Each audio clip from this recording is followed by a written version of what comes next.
nga bwe mumanyi olwaleero lweguwezi tuli wano mu bwennyamivu n'obunyiikaavu obw'ekitalo okubanga tuzze okukungubaga kisookera ddala olw'okuwamba mukadde waffe Dr. Kizza Besigye okumala omwaka mulamba. Ekyo tetuyinza kigaana nti kinyize eggwanga ne ssekunyiga yenna. Omwaka ogubadde ogw'obugubi ennyo okuva mukadde waffe lwe yawambibwa ng'ali wamu n'Obedi Lutale. Naye mu byonna kye twebaza Omukama Katonda nti Dr. Besigye mulamu waali. Guno omwaka oba lino eryaka ly'amazze eruzira okuviira ddala lwe yawambibwa nga 16 Novemba omwaka oguwedde obulamu bwa Dr. Besigye bubadde mu matigga era bukyali mu matigga. Naye twebaza Omukama Katonda atukuumidde amubiseeko akasubi. Twebaza Omukama amubiseeko akasubi obulamu bwe ne bubeerawo. Lwaki Dr. Besigye yawambibwa? Ekyali kigendererwa kumutta. Ekyo tekiriiko kubuusabuusa. Abaakrossinga okuva wano okugenda e Nairobi ne bamusanga mu Riverside apartment. Ekigendererwa kyabwe kyali kyakumutta, tekibangako kyakumukwata ku muzzeemu. Omukama Katonda yazza bibye nti Dr. Besigye akaseera ako we bagendera okumutta baali tebasuubira nti Obedi Lutale anaabeerawo. Waliwo nowa taxi alinze wansi era yakeererawo paka ku makya yamutwala mu mbeera eyo. Kakati nga bw'onotta Dr. Besigye olina okuttirako Obedi Lutale ne cab driver probably n'aba hoteri abaali bamulabye awo mu apartment ng'ojja kutta abawerako. Omupango ne gugwa butaka olw'okuba nti Mukama Katonda yazza bibye. Ekyo tukyebaliza Omukama. Bye tuyiseemu byonna mubimanyi nti ekigendererwa lwaki Dr. Besigye yali ateekeddwa okuttibwa nti tewali kubuusabuusa. Museveni ne famire ye bakimanyi nti omutima gwa Dr. Besigye guli ogw'okulwana okugamba nti famire rule oba obukulembeze obwa famire buvaawo. Bakoze kyonna ekisoboka okukakkanya naye nga balaba Dr. Besigye yadde wa myaka 69 kati yeeyongera kuba muvumu ng'omuvubuka owajjo. Ne bagamba kati ono tumusalidde gwakufa. Kubanga Mwami Museveni ye ayagala kukwata buyinza bw'abanga akaddiye obanga afudde bugende mu mutabani we Muhoozi. Ne Muhoozi naye ennaku ezi yalaba mwana we nga naye avumbye ajja atandise naye omulaga. Bwe tutyo tugendere mu famire rule dynasty bazimbe obwakabaka. Kale balaba Besigye abeekiise mu mupango ogwo ogw'okuzimba dynasty oba obwakabaka nga tulina okumuggyawo. Kakati olutalo olwo lwe lwakwasa Dr. Besigye. Mu General Court Martial byonna bye twayitamu bimanyi n'okutuuka okulwana okulaba nti fayiro ekyusibwa okuva mu General Court Martial lwali lutalo bye twayitamu njolo. Naye ebimu era bye tucelebrating olwaleero twalangirira ng'omwaka oguwedde gutandika. No sorry. Twalangirira mu January y'omwaka guno nti ke bakutte Dr. Besigye ne bamutwala mu General Court Martial wa Freeman Mugabe tetugenda kuwoleza mu kooti eyo. Twabaga tetujja kuwolezaayo naye kitutwala mu General Court Martial kugikuba ku ttaka. Era olutalo ne tulutandika. Mukama Katonda n'abeera bulungi gye tuli tubeerera wa kisa mu mwezi gumu ogwa January nga 31 General Court Martial nefuuka mulambo nga tugikubye ku ttaka. Olwaleero Freeman Mugabe brigadier ne bw'ayagala atya takyaddamu kuwozesa Besigye. Ne bw'ayagala atya ne baddayo ne bakola bye baakola mu UPDF Act bakyusiza bino bakoze batya tebakyayinza kuzzaawo mulambo guli ogwa General Court Martial yali yawozesa Dr. Besigye. Era batinkalinga n'amateeka bakoze bino bakoze biri naye General Court Martial eringa gye baalina tekyadda. Era n'olutalo lukyagenda mu maaso olw'okulaba nti tebagikomyawo. naye finally Dr. Besigye n'ava mu General Court Martial naye n'okuvaayo baali tebagala ave era kino kituluma nti okuva nga 31 January Supreme Court bwe yagamba nti mukyuse fayiro egende mu kooti eza bulijjo tebakikola. Dr. Besigye n'agenda kuwanga strike n'agasijja kulya kukomba ku kamuntamu era obulamu bwe bwali bugenzi paka nga 21 February we yatwalibwa mu General Court mu kooti eza bulijjo e Nakawa naye nga amaze kugenda kuwanga strike oba kwekalakaasa obutabaako kyali ekituluba mu period eyo tetuyinza kukirekayo nti Dr. Besigye nga ali ku mugo gwa ntaana afa.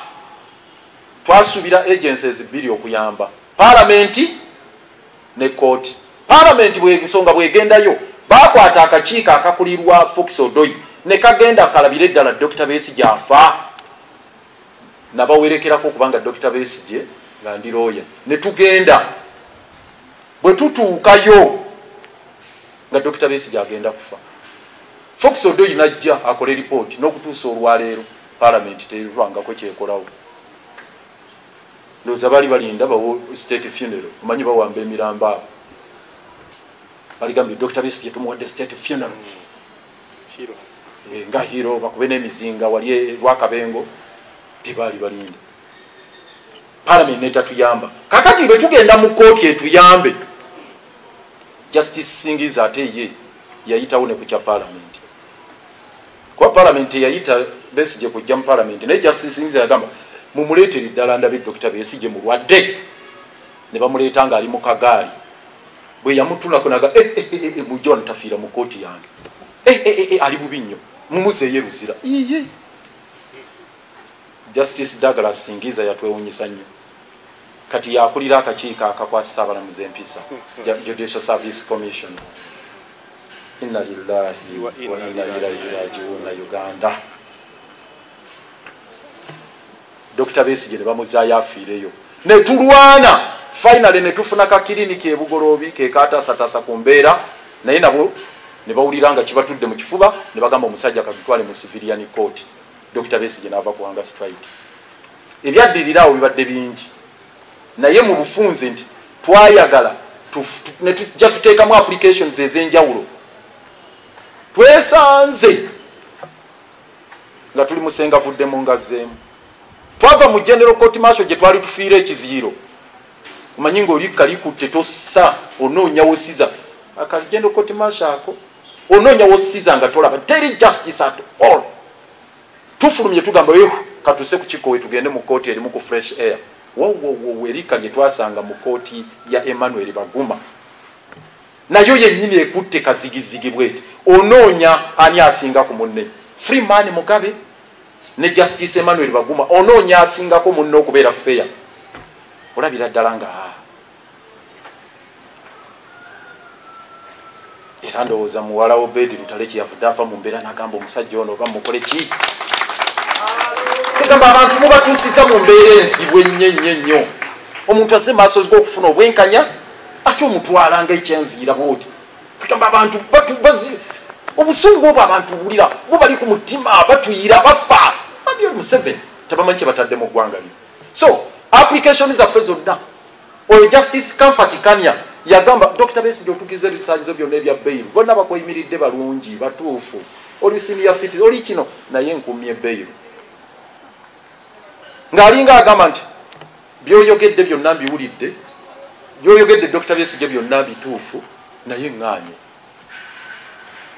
eyo ne tuvaayo buggo wabaguma application zonna twamutuse ne tubye yasembyeyo twamugambye kati sebo tukkirize tugende mu kooti etaputa ssemateeka obanga ensonga zo bwotyo nagamba nakyo ŋŋaanye kubanga twamubadde tumusaba atugulira oluggi lw'emmanju wakiri tufulumeyo nayo n'alugala olw'emiryango olugale olw'omusaidi lugalizo atugalidde muli atulugunya. So embeera eyo yatutwala oluso okuteekayo application ensonga mu courts ez'enjawulo mu East African Court of Justice twateekayo omusango nabano ne bagendayo.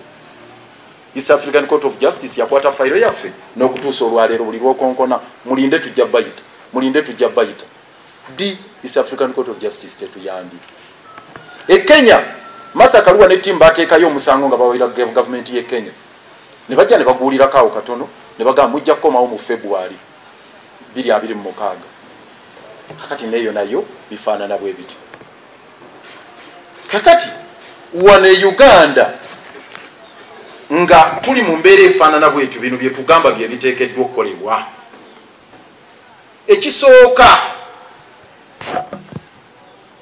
Ekisookera ddala olwaleero ffe twalangiridde nti wiiki eno yonna yakusabira Dr. Kizza Besigye era nga buli omu tumusaba wooli mu kusaba kweweka okuwawamu bannaddiini mwenna ab'ebyobufuzi n'abaani tusabire Dr. Besigye ne ba political prisoners abalala bonna si Besigye yekka abasiba abalala bangi abali mu Luzira ba political prisoners abali mu CMI abali mu bifo ebitamanyiddwa abawambiddwa abatokyalingirwa wiiki eno nga yakubasabira era ffe abamu abakulembeze abali wano bwe tuva wano tugenda Luzira kusaba ne Dr. Kizza Besigye tugenda wali kutuula naye olwaleero tutandika officially okusaba kutuva wano emotoka tugenda zikwata abasobola tugende. Ekyokubiri kwe kusaba ffenna ba candidates mu ntabaalo ze tulimu ez'ebyobufuzi kuba campaign zigenda maaso nti buli campaign rally buli campaign meeting buli campaign activity yonna gye tulimu tugitandike na kusabira Dr. Besigye ne ba political prisoners bonna mu weekend.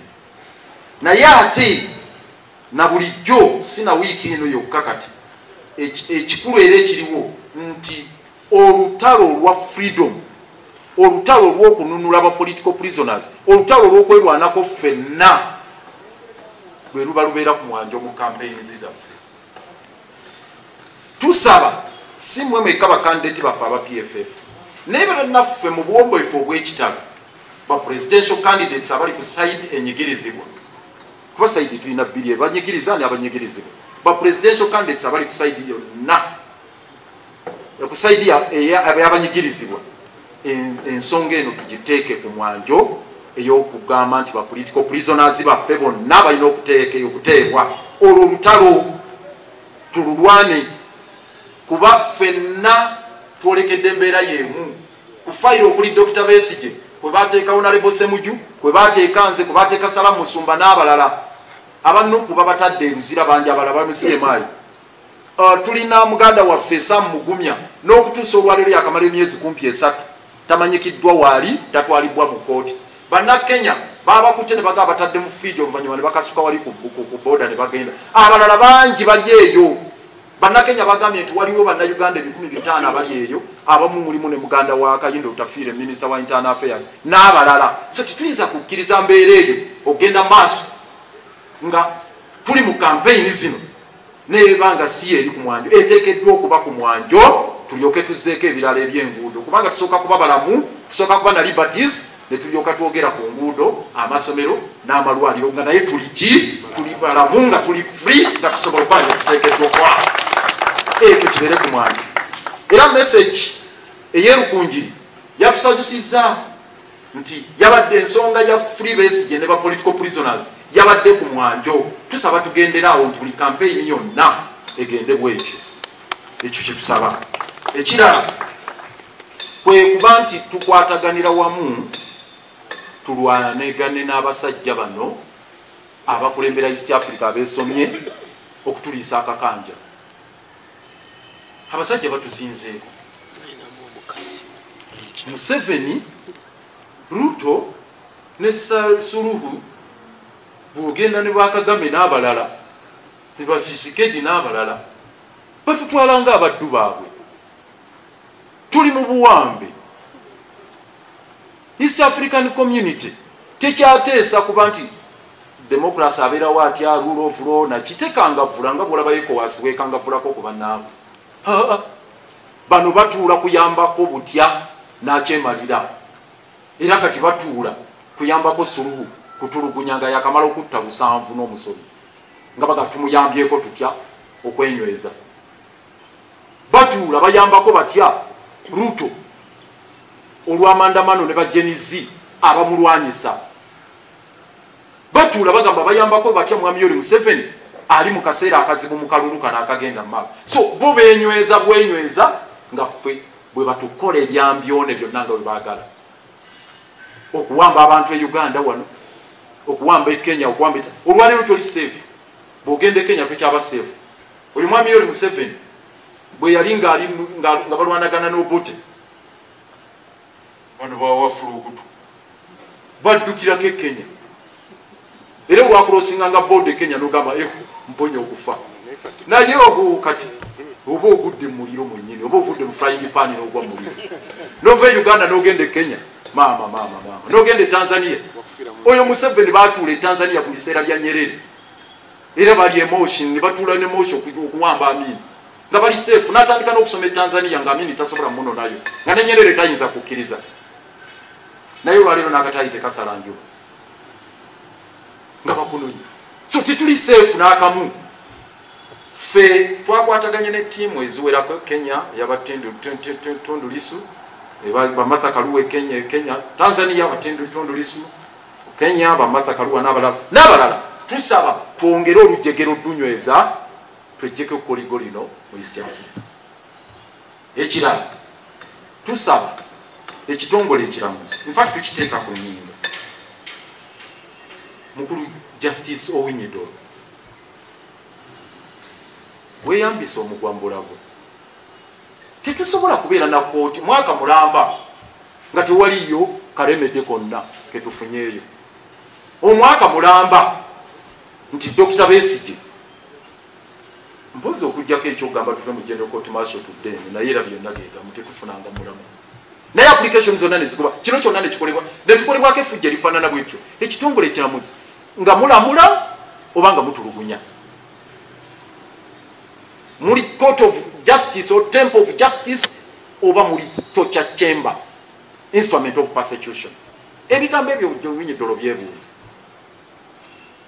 obyebuuza parliament noba nga abantu batulugunyizibwa bwe bati nga tesobola kuvaayo kuyamba ne mutuuka ne mufuna ne ripooti eya Fox Odoi netabaako kyekolebwawo ebya torture na buli kimu so tugamba ekitongole ekiramuzi mulina okukola kyonna ekisoboka okulaba nga Dr. Besigye ava mu kkomera kubanga n'okutuusa kati gavumenti egamba ekyanoonya bujulizi ne bye baakolakolanga awo ne batambuza obuloboozi bw'abamwenda obwo byonna byafa tebaleeta bujulizi n'okutuusa olwaleero tusembayo n'ekitongole ekya Uganda Law Society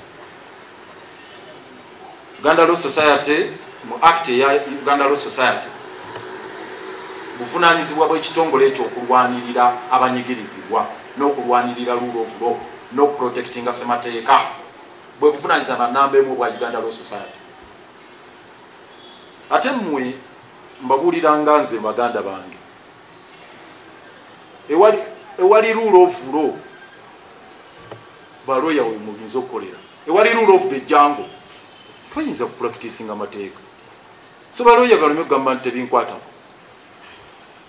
baloya basinga obwavu baali ku mulembe gwa Amini baloya bayavuwala nga tewali kooti esobola kuwoza n'ogenda n'owoza nakati tosobola tutuuse mu mbeera nga habeas corpus ogisaba mu kooti netakugasa tutuuse mu kooti olwaleero ng'ogendayo mu kooti nembeera helpless so lawyer onobeera otya relevant nga tewali rule of law naye gwera obuvunaanyizibwa bwe tulina yadde tulina obuzibu nti president wa Uganda Law Society ali mu kwekizayo naye tuteekeddwa okulwana okulaba nga Law Society ebaako kyekola mwebale nnyo mwebalire